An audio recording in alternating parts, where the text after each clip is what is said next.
वैष्णव नवनीत प्रिया जी गोपाल जी की सेवा करता था, लेकिन उसके घर में इतनी दैन्यता थी कि एक बार का भोजन ही 3 बार में पाया जाता था, दोबारा बनाने की सामग्री नहीं इकट्ठी हो पाती थी। अब उसका कोई एक मित्र आया, वो पैसे वाला, उसने आकर के उससे कहा और भाई सब ठीक? बोले हाँ सब ठीक। बोले तुम्हारा दिन सुधर गए कि नहीं? बोले अब वैसे ही है भैया, क्या करें, एक समय अब रोटी बनती है, उसी से शाम तक का गुजारा होता है। बोले अच्छा तुम पूजा वूजा करते हो क्या? बोले हाँ। बोले किसकी करते हो? बोले गोपाल जी, नवनीत प्रिया जी, लड्डू गोपाल, इनकी पूजा करता हूं। हंसने लगा मित्र, इनकी सेवा करते हो? अरे ये भी बेचारे जब इनको पूतना मारने आई ना, स्तनों में विष लगा के, तो ये भी नेत्र बंद करके शंकर जी से मदद मांग रहे थे कि पूतना के स्तन के विष को तुम पी जाओ। अरे जो अपनी रक्षा स्वयं नहीं कर पाते, तुम्हारी रक्षा क्या करेंगे? इनसे बड़े शंकर जी हैं, शंकर जी को लिया तुम, उनकी सेवा शुरू कर दो। अब बेचारा मरता क्या नहीं करता, सब कर लेते हैं।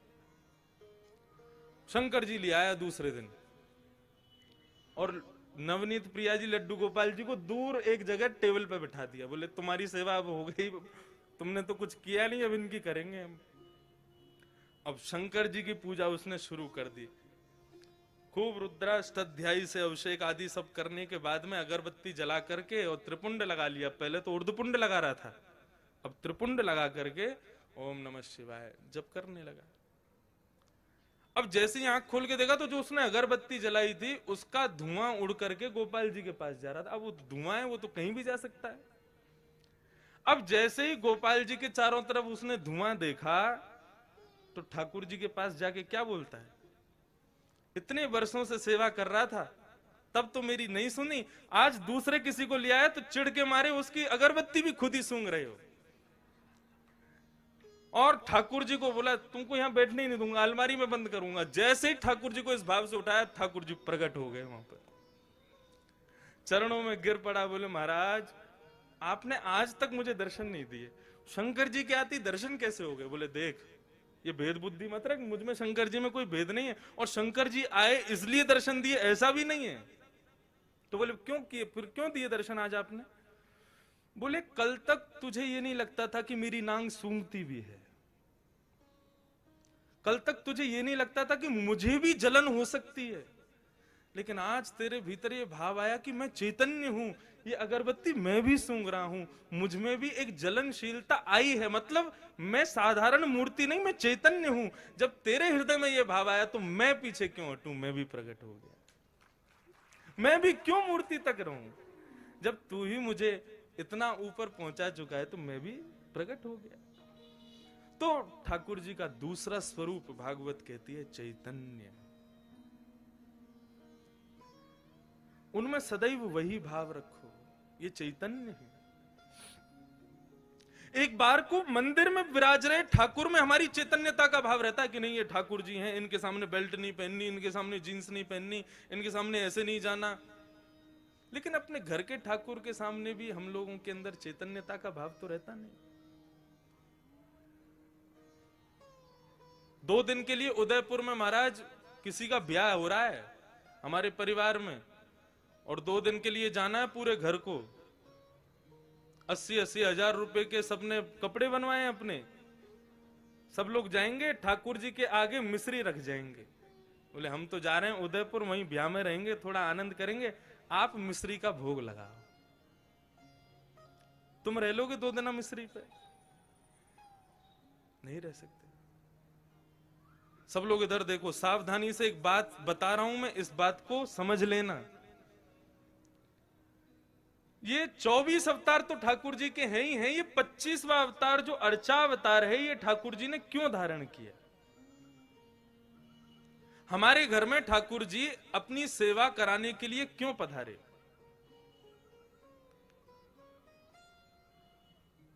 इसके पीछे एक बहुत सुंदर भाव है, सावधानी से सुनिएगा। पूज्य गुरुदेव भी बैठे, उनसे भी निवेदन, दास के मन में ठाकुर जी की सेवा करते हुए एक भाव आया, तो मेरी इच्छा हुई कि मैं उस भाव को कहूं कि ठाकुर जी सबके यहां सेवा कराने के लिए हर घर में क्यों विराज रहे हैं। आप पूरे नाथ द्वारा को देख लो, हर घर में ठाकुर जी का चित्रपट ही सही विराज रहा होगा। वृंदावन तो प्रसिद्ध है, घर घर तुलसी ठाकुर सेवा, दर्शन गोविंद जी को, अलीरी मोहे लागे वृंदावन नी को। क्यों विराज रहे हैं ठाकुर जी हम सबके घर में? देखो, हम लोग जब वैकुंठ जाएंगे तो है, कोई रोक तो रहा नहीं हमको। एक ना एक दिन सबको जाना है वहां पर।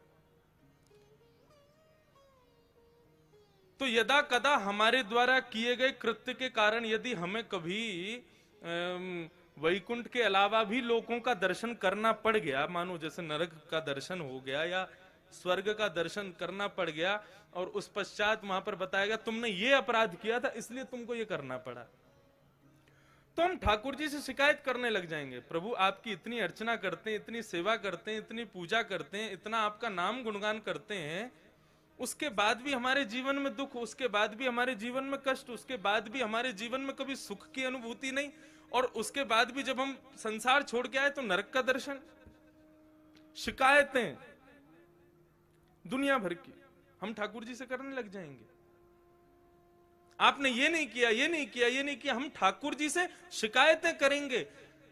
भगवान बोले ये मुझसे शिकायत करे उससे पहले इसके यहां अर्चावतार रूप धारण करके बैठ जाओ इसके घर में। क्यों? बोले कभी ना कभी ये भी तो अपराध करेगा। सर्दी में कभी मुझे ठंडे जल से नहला देगा, भयंकर सर्दी में कभी मुझे हो सकता है पतला वस्त्र पहना दे, मुझे ठंडी लगे उससे। भयंकर गर्मी में खुद तो एसी में बैठेगा, मुझको पंखा भी नहीं चलाएगा, बिजली का बिल बढ़ जाएगा, मंदिर का पंखा बंद ही रहने दो। ये सारे अपराध ये करेगा मेरे साथ में, लेकिन मैं कभी शिकायत नहीं करूंगा। क्यों? हिसाब बराबर करने के लिए आया हूं, तुझे शिकायत करने योग्य छोड़ूंगा नहीं मैं। तुम भगवान से कुछ कह नहीं सकते कि भाई आपने ऐसा क्यों नहीं किया, आपने ये दुख क्यों किया। भगवान बोले तेरी शिकायत पूरी हो गई, अब मैं करूं शिकायत। भोग बनाते समय सब्जी देख करके भोग लगने से पहले ही तेरा मन ललचा गया था। एक बार भयंकर सर्दी में एक बार मुझे कहीं लेके जा रहे थे, बद्रीनाथ गए थे, मुझे इतना पतला वस्त्र पहनाया, मुझे सर्दी लगी, मैंने कभी शिकायत की तुमसे? तो मनुष्य की जितनी भी शिकायतें हैं उनका हिसाब बराबर हो जाए, उसके लिए ठाकुर जी अर्चावतार लेके आए कि आप ठाकुर जी से कुछ कह ना सको। यदि आपने कहा तो फिर ठाकुर जी कहेंगे। कितना भी प्रयास कर लेना, कितनी भी कोशिश कर लेना, अर्चावतार में एक ना एक अपराध तो हम करते ही हैं, लेकिन ठाकुर जी कभी कुछ नहीं कहते। तो वही चैतन्य है। और ठाकुर जी का तीसरा स्वरूप है आनंदम परमानंदम। ठाकुर जी आनंद स्वरूप है।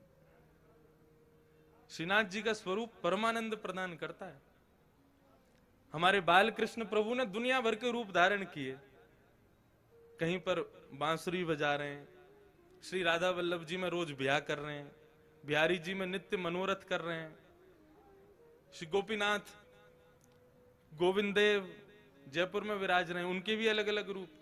लेकिन श्रीनाथ जी का जो रूप है, स्वरूप है, इसमें सब विराजमान है, सब विद्यमान है, क्योंकि ये वास्तविक आनंद स्वरूप है। एक भुजा ऊपर है और दूसरी भुजा कमर पर है। किस भाव से? सावधानी से सुनिए कथा बिल्कुल। श्रीनाथ, श्री यानी राधा, श्री यानी श्री किशोरी जी, श्री यानी श्री लाडली जी, और श्री लाडली के संग युक्त होकर के जो नाथ विराजमान है वो है श्रीनाथ। सुन तो पहली ताली बजा रहे हो, बात तो पूरी करने दो हमको, जल्दीबाजी मत करो। अब तो पंडाल भी अपना, समय भी अपना, कथा भी अपनी, उत्सव भी अपने, पूरे दिन पूरा दिन है अपने पास, खूब भाव से सुनो कथा। वृंदावन में जो दर्शन नहीं है वो दर्शन श्रीनाथ जी में है। कैसे? आप लोग सब बाहर से पधारे हैं, इसलिए मैं जो अपने गुरुजनों से, जो अपने बुद्धिजीवियों से जो मैंने सुना, तो मैं कह दूं यहां पर। वृंदावन में किशोरी जी ठाकुर जी से, ठाकुर जी के बगल में विराज रही है, और स्वरूप में नहीं है, केवल नाम के रूप में श्री राधा रानी विराजती हैं वृंदावन में।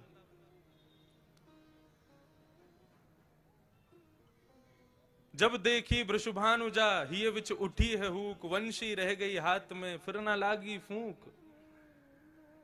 वृंदावन में श्री किशोरी जी अपना स्वरूप नहीं दिखाती। क्यों? क्योंकि एक बार ठाकुर जी मुरली का नाद कर रहे थे, तो एक मयूर मोर नृत्य करता हुआ ठाकुर जी के सामने आया और ठाकुर जी को इशारा करने लगा, चलो हम आपको किसी से मिलवाने ले चलें। भगवान बोले किससे मिलवाने ले चलो? चलो तो सही। लेके गया तो एक कुंड में एक गोपी सरोवर कुंड का जल भर रही थी, तो मयूर इशारा करता है, इनको देखो, इनसे मिलवाने लाए हैं। भगवान बोले कौन है? मयूर बोला खुद ही देखो। अब ठाकुर जी खूब उमड़ घुमड़ करके वेणु बजा रहे हैं, ऐसे ऐसे तान बजामे कि भाई ये घूम के गोपी देखे तो इसका चेहरा दिखे।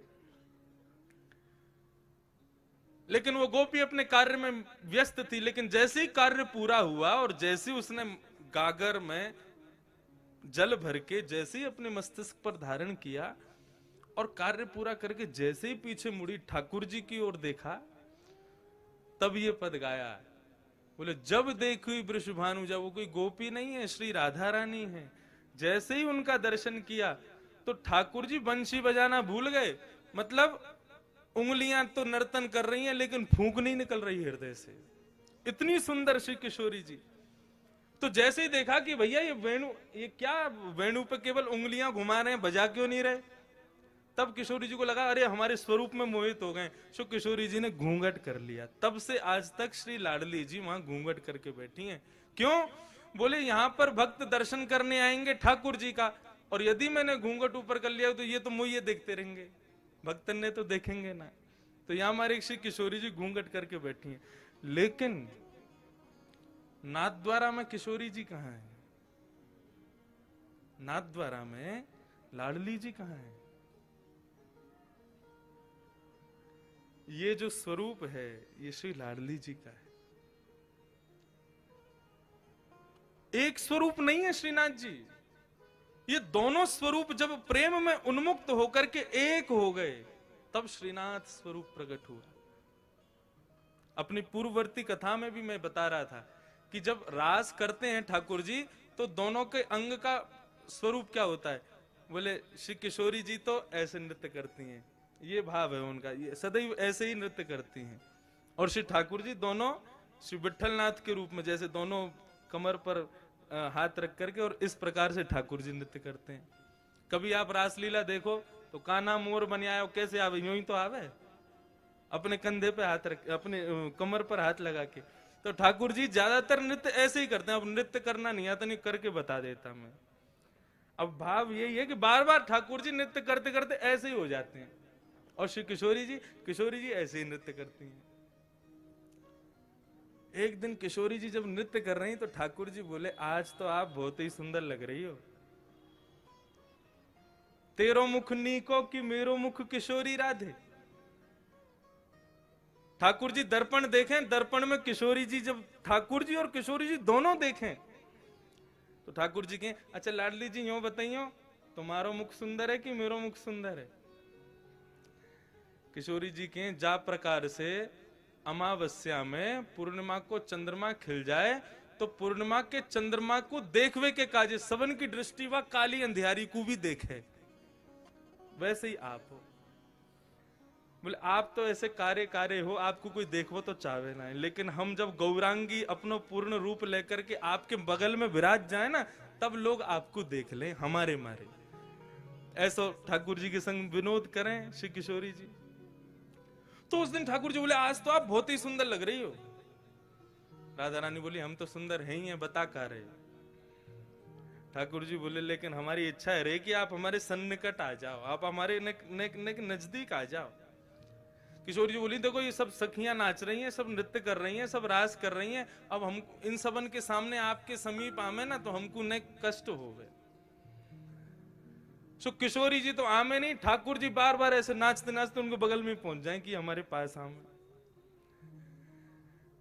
लेकिन ललिता, विशाखा और श्री यमुना, इन तीनों के हृदय में यह भाव आया कि ठाकुर जी की बड़ी इच्छा है रही है श्री किशोरी जी के आलिंगन की, हृदय से लगावे की, लेकिन हम लोगन के संकोच के मारे कर नहीं रहे।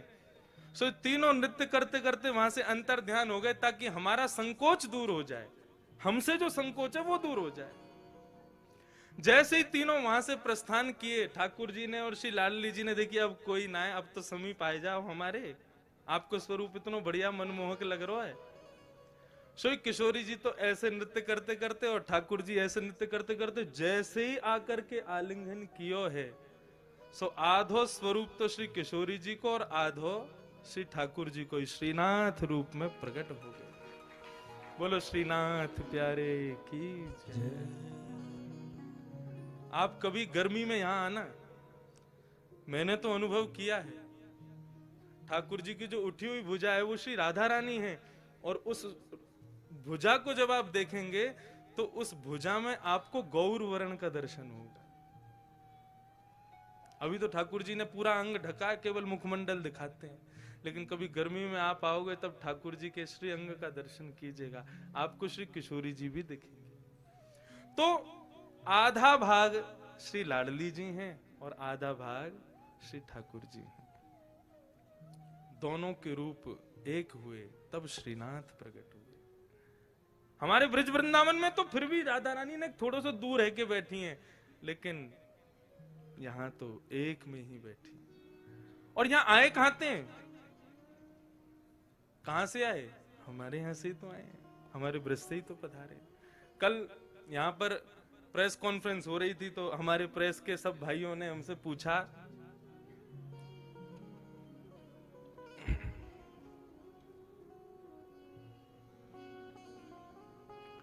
कि महाराज जी आप यहाँ कथा क्यों कर रहे हैं, तो उसके बहुत भाव बताए। एक भाव और आ गया मेरे मन में, अब नाथ द्वारा के जो लोग बैठे हैं वो इस भाव को सुन के कहीं हम पे गुस्सा मत करना, लेकिन हम ब्रजवासी हमारा भाव है, हमारे भाव आया। मैंने कि हम तो देखो ये हमारे आए हैं कि ब्रजवासी हैं, और जब भी ठाकुर जी को देखें तो पता ना क्यों स्वतः ही मन में भाव आ जाए, ठाकुर जी 11 घंटा चल के आना पड़े आपके दर्शन के काजे, तब आकर के यहाँ पे गाड़ी पहुंचे आपके दर्शन हो में। फ्लाइट ते भी आओ तो 6-7 घंटा तो लग ही जाए, ट्रेन ते तो पूरी रात लग जाए। हम ब्रजवासी आपके प्राण धन है, आप ही कहो ब्रजवासी वल्लभ सदा मेरे जीवन प्राण। श्री गोवर्धन कभी कभी आपके बगैर सूनो लगे, तो हम ब्रजवासी पे कृपा करो, बहुत दिना विराज ली राजस्थान में, अब जल्दी ब्रजधाम वापस चलो। हमारे हृदय में तो ये भाव आ जाए। तो प्रेस वाले क्या बोले, आप हमारे ठाकुर जी को चुरावे आए हो यहाँ पे? मैंने भैया चुरावे तो ना आए। बोले हमारे ठाकुर जी कहीं ना जाएंगे, अब संभव ही ना है, वो तो यहीं रहेंगे, यहाँ से कहीं नहीं जाएंगे। मैंने कि आप काहे को गुस्सा रहे हो, मतलब ठाकुर जी गए तो आप कौन से यहाँ रहोगे, आप भी आओगे।